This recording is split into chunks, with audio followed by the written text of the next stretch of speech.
Buenas noches, bienvenidos a Signo Pesos, la economía al alcance de su pantalla. Esos son los temas claves de hoy.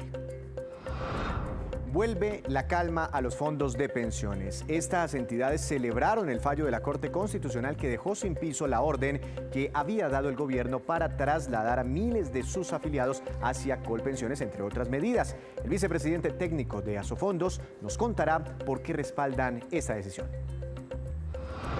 Colombianos a declarar renta. En menos de 2 semanas, millones de personas naturales tendrán que presentar su declaración de renta ante la DIAN. Una experta en la materia nos aclara quiénes deben cumplir con esta obligación, en qué fechas y cómo pueden hacerlo. Las nuevas inversiones de Shakira. La artista colombiana ahora incursiona en el mundo de las almendras con chocolate. Les tenemos todos los detalles con la movida empresarial de Juan Fernández.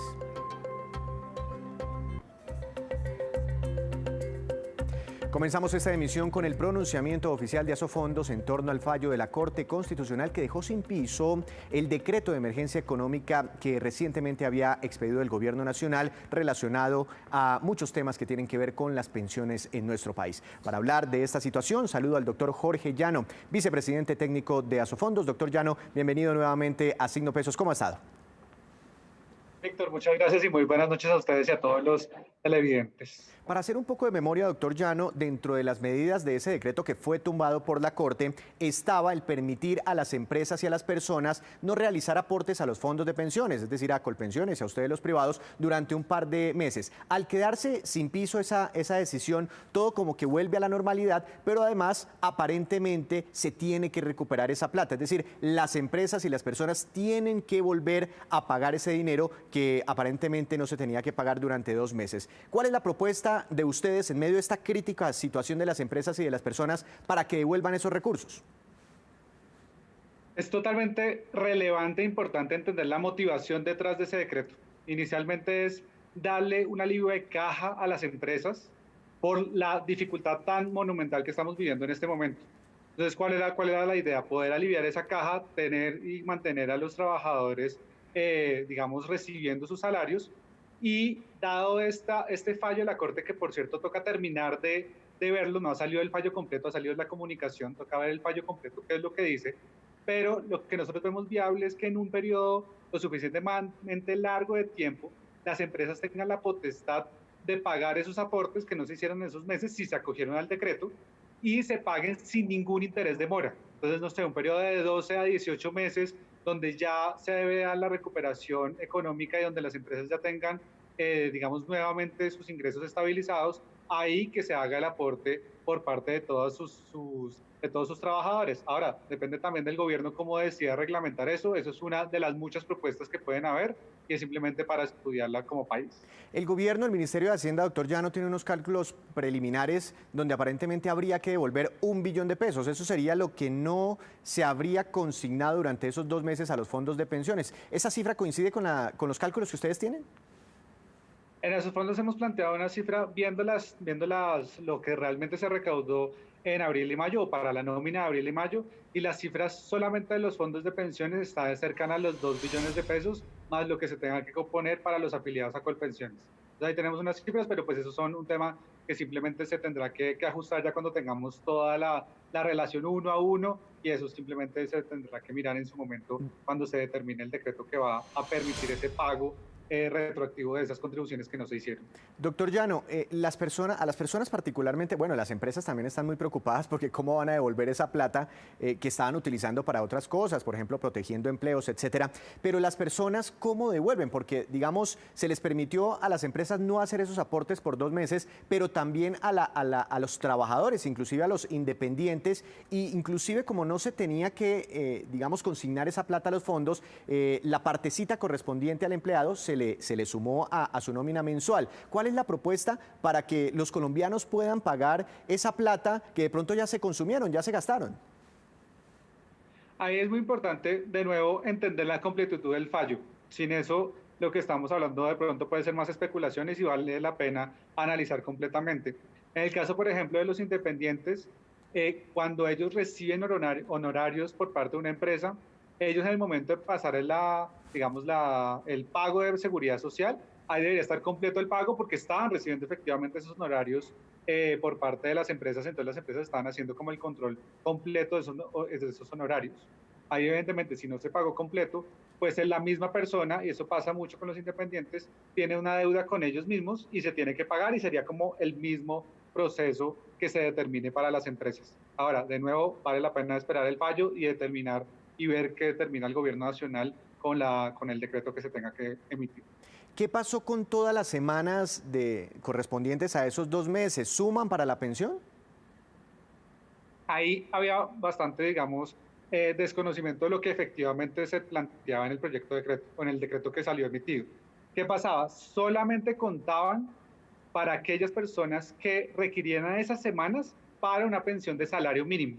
Es decir, si al finalizar la vida laboral en un fondo de pensiones le faltaban esas semanas para las 1.150 semanas, ahí se contaban siempre y cuando la pensión fuera de salario mínimo. Lo mismo en Colpensiones para las 1.300 semanas.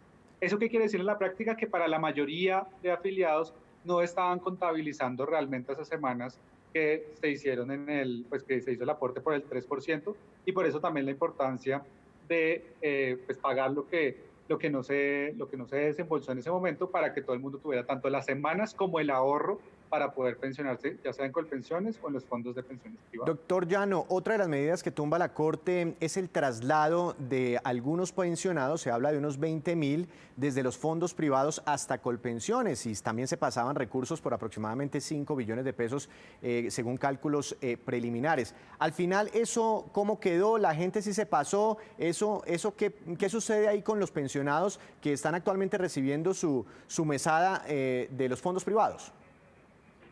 Yo creo que lo más importante en decir es que esto no es algo que se haya, digamos, declarado en contra del gobierno nacional, como en algunos casos se ha mostrado. El mismo gobierno nacional en la segunda emergencia económica, con el decreto 802, digamos que planteó el mismo tema o en la misma dirección ese planteamiento que no debería ser obligatorio el traslado hacia Colpensiones, sino que era más voluntario, también en la misma idea que esa motivación que llevó a decretar que era la desvalorización que se vio en los mercados, pues efectivamente ya se ha venido recuperando, ya tiene una recuperación de más del 70%, entonces esa motivación ya carece un poco de piso y el mismo gobierno había dado el paso en la misma dirección, y ahí es supremamente importante pues decir que la Corte simplemente continúe ese paso que ya había hecho el mismo gobierno nacional, y ahora determinó que efectivamente pues los fondos de pensiones están, o la gente que está pensionada en los fondos de pensiones está segura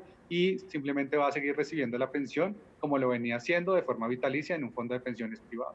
Doctor Llano, hablando de ese tema de la recuperación de los fondos privados, lo quiero sacar un poco del decreto porque la gran preocupación de los colombianos, 16 millones que están en los fondos privados en este momento ahorrando para su pensión, pues vivieron momentos de mucha angustia en los meses de marzo y abril porque los mercados se desplomaron, inclusive desde febrero algunos índices bursátiles. ¿Qué tanto se perdió y qué tanto de eso se ha recuperado? Porque hemos aquí también informado que las bolsas han tenido un comportamiento distinto, el dólar ha caído desde máximos históricos. ¿Qué ha pasado con el ahorro pensional? El ahorro pensional, como lo dijimos en su momento, lo dije también acá en Signo Pesos, el ahorro pensional y los movimientos de los mercados tienen esas desvalorizaciones que se pueden dar en un momento, pero las recuperaciones son importantísimas y son incluso una excelente oportunidad para invertir nuevamente. ¿Qué ha pasado? Por ejemplo, portafolios como el portafolio conservador ya se recuperó en su totalidad, incluso ya comparado contra febrero, ya estamos en un 115% solo por rendimientos nuevos generados. El portafolio moderado ya también está en una recuperación bastante alta, cerca del 90%, y el portafolio mayor riesgo está en una recuperación de cerca del 70%. Entonces ya se han visto esas recuperaciones tal y como lo dijimos en su momento, y eso es parte natural, digamos, de estos movimientos que se pueden dar, pero siempre al final hay una importante recuperación que es la que estamos percibiendo en este momento. Incluso hoy en día, revisando las cifras de cuánto es el valor total de los fondos de pensiones, ya estamos otra vez en 280 billones de pesos, que es una gran noticia para todos los colombianos. Ah, pues esa era la cifra de febrero, antes de la llegada de la pandemia a nuestro país, un poco por encima de 280 billones de pesos. Una última pregunta, doctor Llano, y es que la noticia pensional en América Latina y tal vez en el mundo de las últimas semanas es la decisión de Chile de permitir, el Congreso lo aprobó, que las personas sacaran parcialmente la plata de sus fondos de pensiones antes de jubilarse. Y hay gente a la que le suena esa idea en Colombia. ¿Eso sería posible en nuestro país? ¿Cómo verían ustedes una iniciativa así? Yo lo plantearía en dos escenarios. Uno, y lo digo tajantemente, creo que puede ser el retroceso económico más importante de Chile en los últimos años.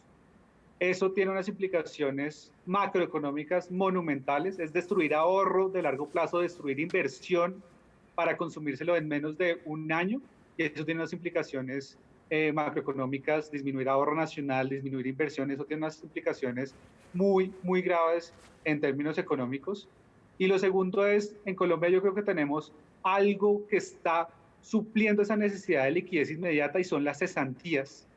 Hoy en día se han retirado desde que inició la pandemia 2 billones de pesos de cesantías, de las cuales 700.000 millones se ha ido por terminación de contrato y cerca de 300.000 por la nueva modalidad que se permitió de retiro de cesantías por disminución de ingresos.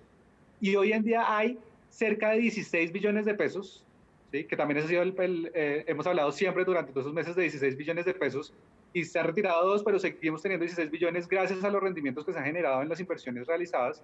Entonces hay 16 billones de pesos llamados para dar la tranquilidad en estos momentos a la gente que se queda sin empleo y a la gente que vio disminuidos sus ingresos. Entonces ahí están esos recursos para esos momentos, y la última opción siempre debería ser destruir ahorro de largo plazo, destruir inversión para consumir inmediatamente y que genere unos desbalances macroeconómicos aún más grandes de los que estamos viviendo inicialmente.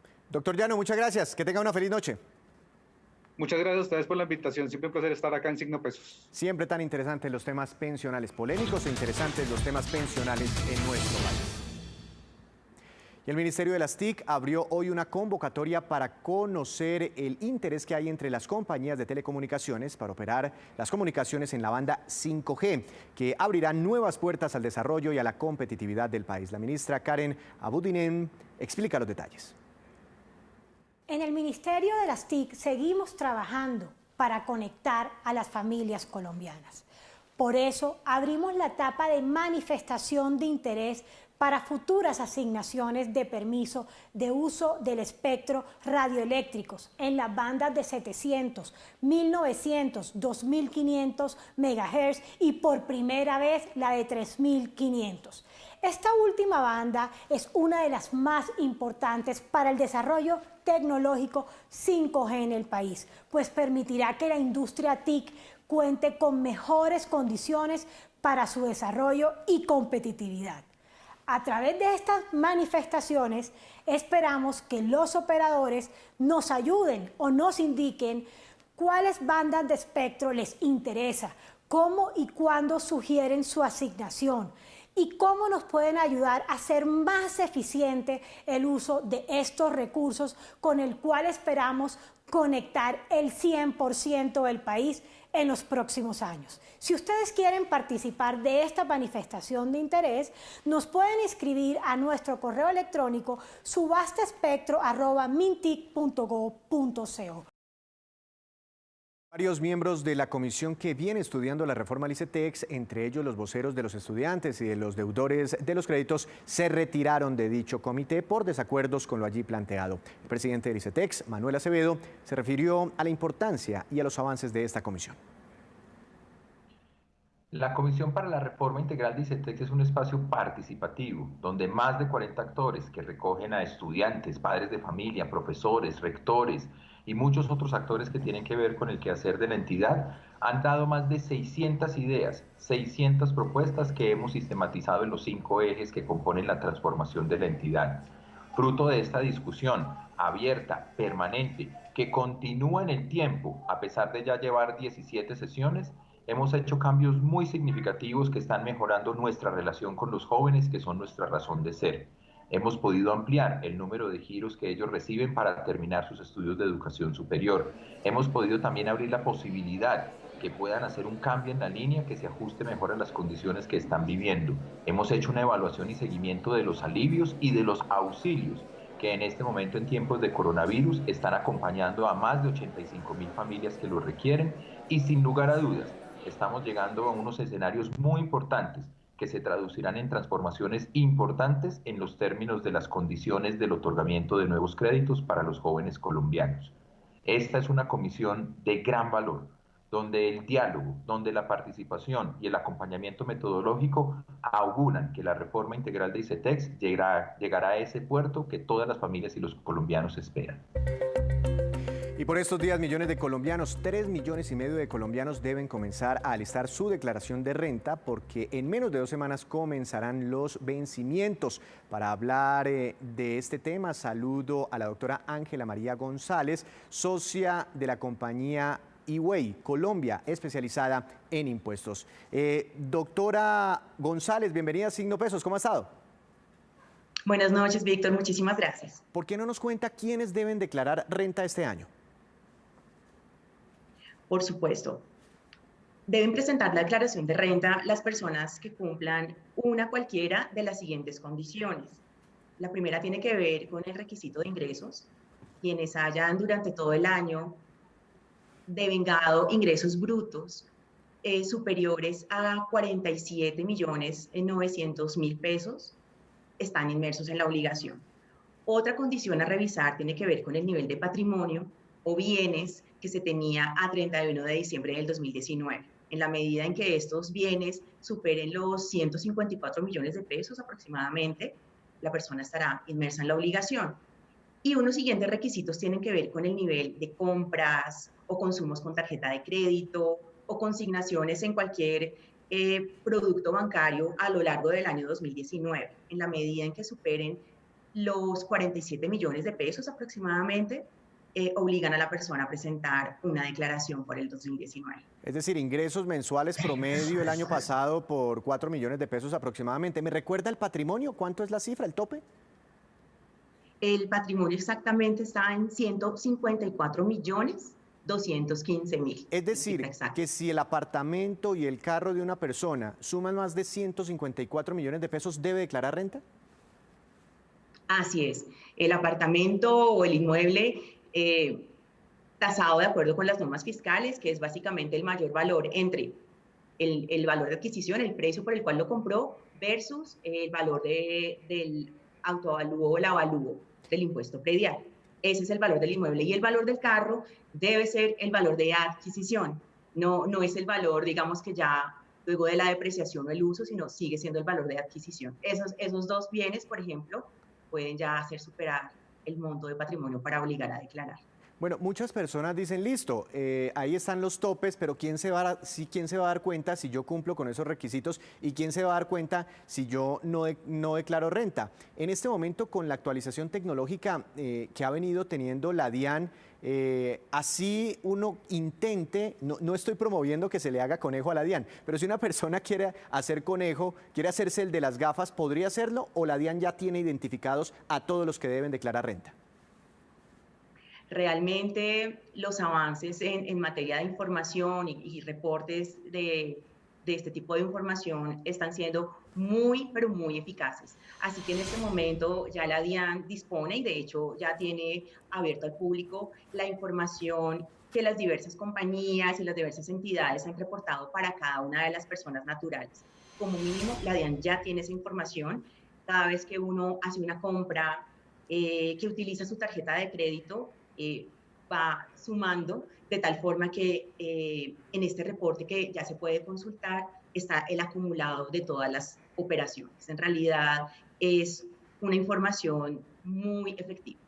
Doctora González, entre el año pasado y este hubo una reforma tributaria de por medio. Hablamos de los años gravables, ¿no?, sobre los cuales se calculan los impuestos. ¿Cambió en algo la forma en que se debía declarar renta antes de esa ley de financiamiento, de esa reforma tributaria, a la posterior? Sí, Víctor, en esta declaración va a reflejarse por primera vez un par de cambios que introdujo esa ley de financiamiento. El primero tiene que ver con la forma en que se clasifican los ingresos. Uno puede tener ingresos producto de su trabajo, de las inversiones financieras que tenga, de eventuales bienes que tengan arriendo. Todos ellos habrán de agruparse en una misma cédula, así se denomina al grupo de ingresos, y esto, más allá de un tema de forma o presentación, puede tener un impacto más o menos importante dependiendo de la estructura y el monto de los ingresos. Hablemos, por ejemplo, de los rendimientos financieros. Un empleado que tenía algún rendimiento financiero típicamente no venía pagando un impuesto sobre dichos rendimientos, pero con este cambio de clasificación de los ingresos, seguramente que va a pagar algún impuesto sobre los mismos. Y un segundo cambio pues, tiene que ver con el aumento de las tarifas. Hasta el 2018, la tarifa máxima de impuesto para las personas residentes era del 33%. A partir de este año 2019 ya vamos a ver tarifas del 35 hasta el 39% que afectan básicamente a las personas de altos ingresos. Bueno, y creo que también cambiaron los porcentajes que descuentan de las nóminas a las personas, lo que llaman la retención. Fechas que hay que tener en cuenta. Bueno, muy importante tener presente que los vencimientos, es decir, los últimos plazos para presentar, inician el 11 de agosto, van hasta casi finales de octubre, y esa fecha máxima que cada quien tiene para presentar la declaración va dependiendo del número del NIT que le es asignado a cada persona. Vital, Víctor, presentar la declaración en tiempo, porque no hacerlo genera sanciones que suelen ser bastante costosas. Bastante costosas. Doctora González, muchas gracias por explicarnos los detalles de la nueva declaración de renta. Que tenga una feliz noche. Igualmente, muchas gracias. Le damos ahora la bienvenida a Juan Fernández, que llega como siempre con su movida empresarial. Juan, ¿cuál es el negocio del día? Buenas noches. Víctor, buenas noches. Pues le cuento que nuestra Shakira está invirtiendo en un negocio de almendras de chocolate llamado Skinny Dipped, que fue fundado en 2013 en Seattle por Val y Breezy Griffith. Son madre e hija y vieron una oportunidad en una línea de almendras recubiertas de chocolate con ingredientes orgánicos, chocolate negro de origen ético y varios sabores que la recubren. Son bajas en azúcar, altos en proteínas y sin gluten. Con eso han hecho la diferencia para llegar a esas almendras. Las fundadoras tardaron 2 años en la cocina de su casa. Su inversión fue de $5,000. Después empezaron vendiéndolas puerta a puerta. Juan, ¿y por qué Shakira está interesada en este negocio si es muy exitosa en el mundo musical? Bueno, a ella le gustan los negocios, Víctor, pero sin duda hay aquí uno con potencial detrás y el mercado de las almendras es millonario en Estados Unidos. Skinny Dipped es una de las 5 compañías fundadas por mujeres de más crecimiento rápido en Estados Unidos y la número 32 en términos generales en todo el país. Al año, la compañía vende más de $10,5 millones, pero su crecimiento desde 2013 ha sido de más de 6.600%. La compañía también representa todo este tema del empoderamiento femenino. Sus fundadoras eran mujeres comunes y corrientes y van camino a convertirse en millonarias en pocos años. Juan, ¿cuánto dinero ha podido levantar la compañía? ¿Se conoce ese dato?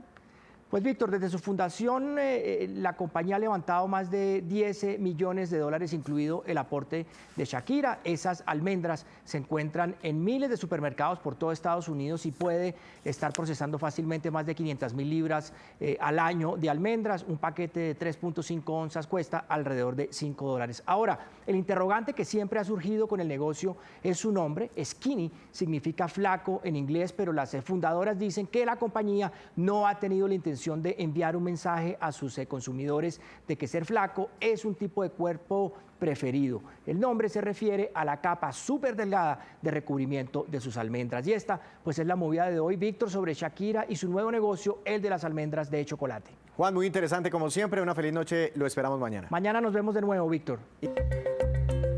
Regresamos con la cifra económica del día, muy importante para el proyecto más importante del país. 2,4 billones de pesos y corresponde al valor de la emisión de títulos de deuda interna que realizó hoy en la Bolsa de Valores de Colombia la empresa Metro de Bogotá. Esta emisión servirá para financiar las obras de la primera fase del proyecto, la primera línea del metro en nuestra ciudad, y esta emisión complementa a otros procesos de financiamiento con bancas multilaterales. Y hoy es el Día de la Seguridad en el mundo laboral, por eso el ministro de Trabajo, Ángel Custodio Cabrera, se refirió a los avances del país en esta materia. Veamos. Hoy en la conmemoración del Día Nacional de la Seguridad y Salud en el Trabajo, resaltamos que en Colombia hay más de 10 millones de afiliados al Sistema General de Riesgos Laborales, que además que en el 2019 las enfermedades y muertes laborales disminuyeron en un 16 y un 14% respectivamente. Conjuntamente con el Ministerio del Interior se trabaja en un decreto de actualización de la tabla de clasificaciones de las actividades económicas para el Sistema General de Riesgos Laborales, conforme a los últimos avances de la OIT. Y con el Ministerio del Interior se establecerá el reglamento que permitirá la afiliación al Sistema General de Riesgos Laborales de los voluntarios de la Cruz Roja, de la Defensa Civil, de bomberos, protegiéndolos en un caso de accidente en el ejercicio de sus funciones. Y estos son los indicadores económicos que usted siempre debe conocer antes de irse a dormir. ¿Qué sucedió con el dólar? La tasa representativa del mercado que regirá mañana superó la barrera de los 3.700 pesos. Se ubica en 3.718 pesos con 69 centavos. Subió 39 pesos con 52 centavos. El petróleo de referencia Brent para Colombia cayó 0,44%. Se ubicó al cierre en $43 con 22 centavos por barril. El precio interno del café colombiano subió y quedó en promedio a 1.065.000 pesos por carga en las principales cooperativas del país.